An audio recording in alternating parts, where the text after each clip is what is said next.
Hello everyone. आज के इस लेक्चर में हमने debt investment at fair value through OCI से पर्टेनिंग एक प्रैक्टिस क्वेश्चन कवर करना है। तो रीड करते हैं और सॉल्व करते हैं। सवाल को कहता है, Kalam limited has invested in a debt instrument detail of which are as follow. Face value of the instrument is 10,000 rupees. Premium paid is 1245। Transaction cost is 325। Coupon rate is 16%। Term of the instrument is 4 years and IRR of the instrument is 10.95%। अब देखें, 10,000 की face value है, coupon rate है 16%, लेकिन हमारा IRR है 10.95%। IRR हमारा coupon rate से कम क्यों आ रहा है? क्योंकि हमने ये इन्वेस्टमेंट प्रीमियम पे परचेज की और इस इन्वेस्टमेंट की परचेज पे हमें ट्रांजेक्शन कॉस्ट भी इनकर करनी पड़ी। तो इन दोनों चीजों ने आपका ओवरऑल इफेक्टिव रिटर्न कम कर दिया। 16% की कूपन के अगेंस्ट हमारे पास 10.95% का आईआरआर आ रहा है। आगे कहता है, Kalam Limited has a policy to classify the investment in debt instrument at fair value through other comprehensive income. Fair value of the instrument at the end of the each year is as follow. हमारे पास तीनों सालों के आखिर में fair values available है। पहले साल के आखिर में 11,500, दूसरे साल के आखिर में 11,200 और तीसरे साल के आखिर में 10,700। अब रिक्वायरमेंट में हमें कहता है, calculate initial and subsequent measurement amount of the above investment and prepare general entries. हमें इनिशियल मेजरमेंट, सब्सिक्वेंट मेजरमेंट करनी है और जनरल एंट्रीज वगैरह ड्रॉ करनी है। तो सॉल्व करते हैं सवाल को कलाम लिमिटेड के नाम से।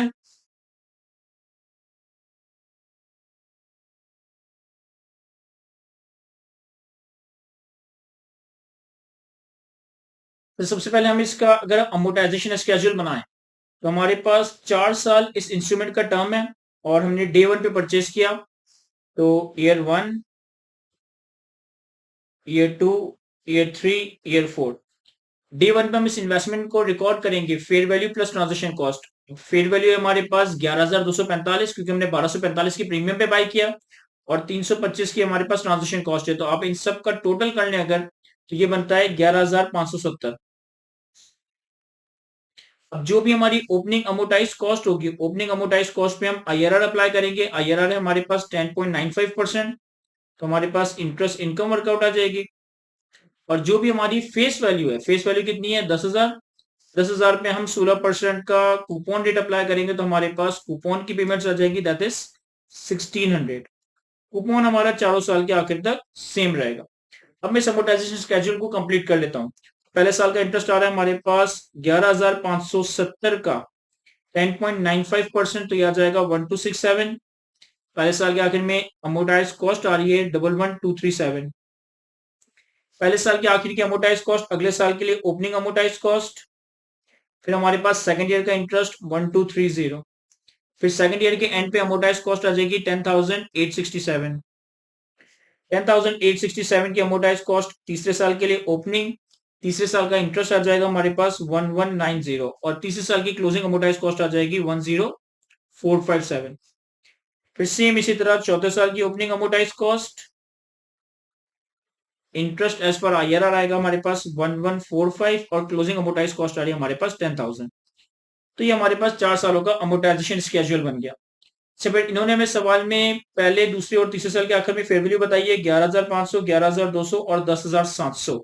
तो ये भी मैं यहाँ लिख देता हूँ, 11,500, 11,200 और 10,700। तीसरे साल के आखिर में, चौथे साल के आखिर में फेयर वैल्यू नहीं बताई, क्योंकि अब ये ऑलरेडी अपनी मेच्योरिटी पे आ गया, तो मेच्योरिटी पे मेच्योरिटी वैल्यू ही फेयर वैल्यू होगी। ये हमने इसका अमोर्टाइजेशन स्केड्यूल और फेयर वैल्यूज को प्लॉट कर दिया हर ईयर एंड टेल पे। कैरिंग वैल्यू को कॉलम फॉर द टाइम भी हमने फिल नहीं किया। अब हम जनरल एंट्रीज बनाते हैं। देखिए, अगर हम जनरल एंट्रीज बनाए, तो सबसे पहले हमने ईयर 0 पे ये इन्वेस्टमेंट एक्वायर की, तो हमारे पास debt investment, amortise cost, debt investment, fair value through OCI debit और कैश क्रेडिट हो जाएगा 11,570। 11,570। अब पहले साल के आखिर में हम एज पर आईआरआर इंटरेस्ट इनकम रिकॉर्ड करेंगे, जो हमने कूपन रिसीव किया उसे रिकॉर्ड करेंगे। हमारे पास कैश डेबिट होगा 1600 से। इंटरेस्ट इनकम हमारे पास पीएनएल में रिकॉर्ड होगी 1267 से।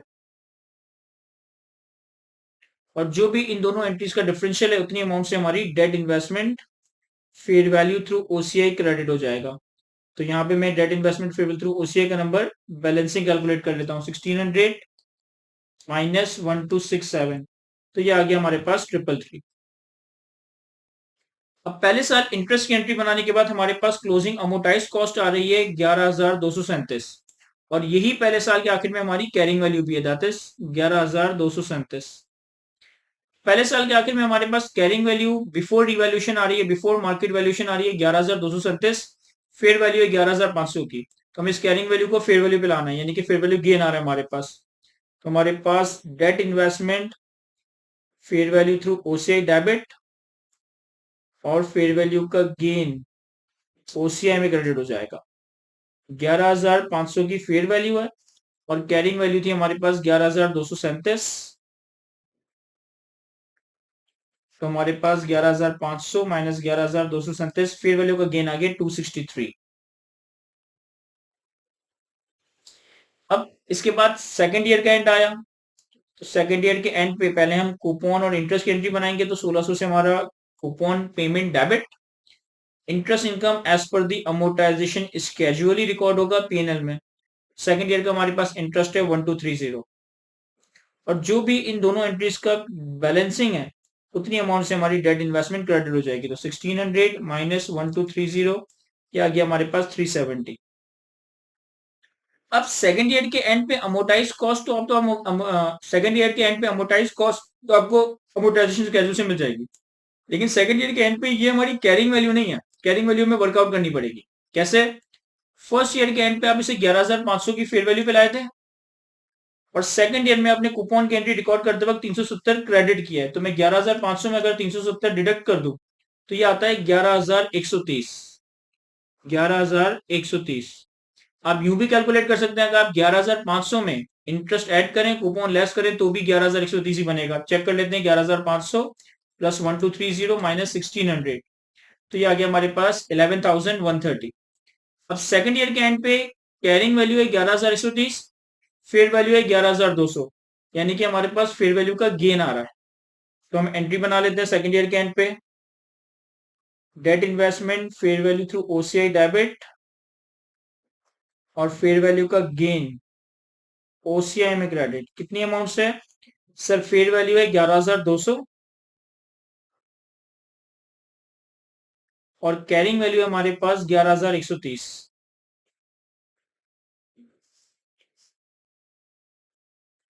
तो ये मेरे ख्याल है कि हमारे पास 70 रुपए का फेयर वैल्यू गेन आएगा।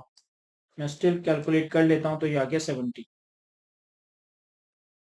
अब सेकंड ईयर के बाद थर्ड ईयर की एंट्री बनाए अगर, तो ईयर 3 में भी पहले हमारे पास कूपन पेमेंट डेबिट होगी, दैट इज 1600।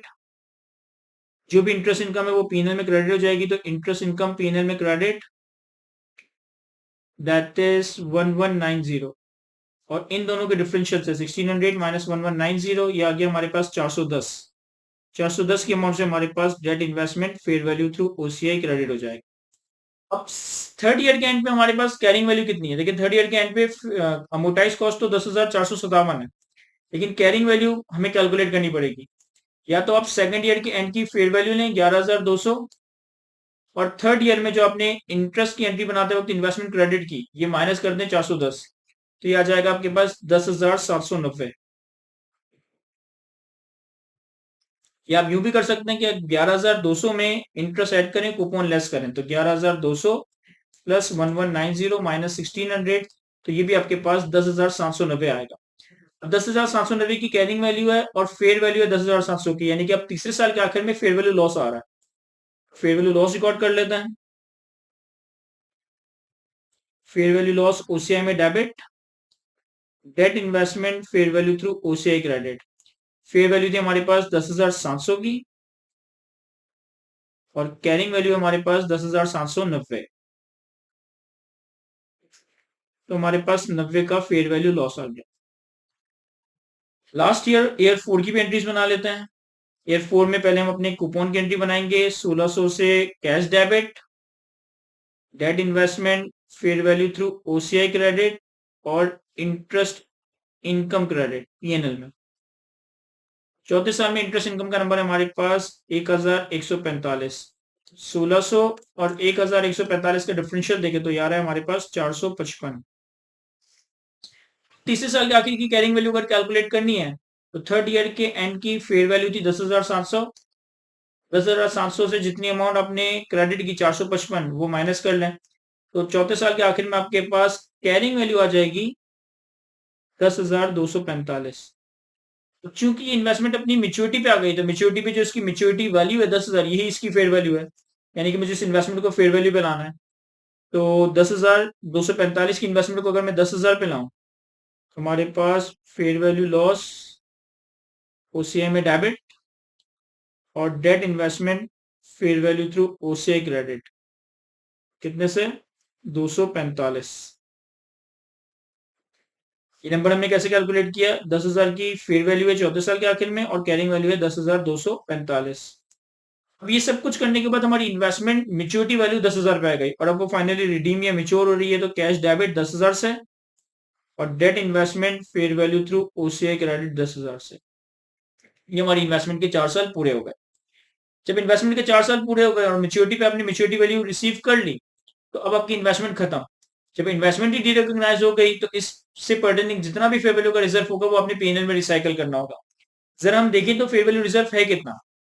देखिए, पहले साल आपने 263 का डेबिट बैलेंस रिकॉर्ड किया था, सॉरी, पहले साल आपने 263 का क्रेडिट बैलेंस रिकॉर्ड किया था।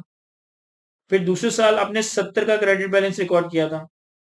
फिर तीसरे साल आपने 90 का डेबिट बैलेंस रिकॉर्ड किया था और चौथे साल आपने 245 का डेबिट बैलेंस रिकॉर्ड किया था। तो इन सारे नंबर्स को अगर हम एडलेस करें, तो ये बनता है हमारे पास 263 प्लस 70 माइनस 90 माइनस 245। तो इन सब का नेट बनेगा आपके पास जीरो। और इन सब का नेट जीरो क्यों बन रहा है सर, इन सब का नेट इसलिए जीरो बन रहा है कि अगर आप अपनी इन्वेस्टमेंट को मेच्योरिटी पे ला रहे हो, अगर अपनी इन्वेस्टमेंट को मेच्योरिटी तक लेकर आ जाते हो, तो इसका मतलब है कि अफेक्टिवली आपने फेयर वैल्यू का गेन और लॉस कुछ कमाया ही नहीं। मतलब पहले दूसरे साल में अगर गेन आया भी, तो वो आपने तीसरे और चौथे साल लॉस की मद में रिवर्स कर दिया। इन्वेस्टमेंट को मेच्योरिटी तक होल्ड करने का मतलब है कि ड्यूरिंग द इयर्स या ड्यूरिंग द टेन्योर जो भी फेयर वैल्यू के चेंजेस हैं वो अफेक्टिवली आपने अर्न ही नहीं किए। जो हमने गेन रिकॉर्ड किया वो अल्टीमेटली हमने लॉस की फॉर्म में रिवर्स कर दिया। तो अब हमारे पास कोई फेयर वैल्यू रिजर्व है ही नहीं, क्योंकि मैं अपनी इन्वेस्टमेंट को मेच्योरिटी तक होल्ड कर रहा हूँ और फेयर वैल्यू रिजर्व है ही नहीं, तो पीएनएल में कुछ भी रिसाइकल नहीं होगा। तो यहाँ तक हमारे सवाल कंप्लीट हुआ जाता है। आई होप कि मैं आपको अच्छे से एक्सप्लेन कर सका हूँ। आज के इस लेक्चर को यहीं तक रखते हैं। Thank you.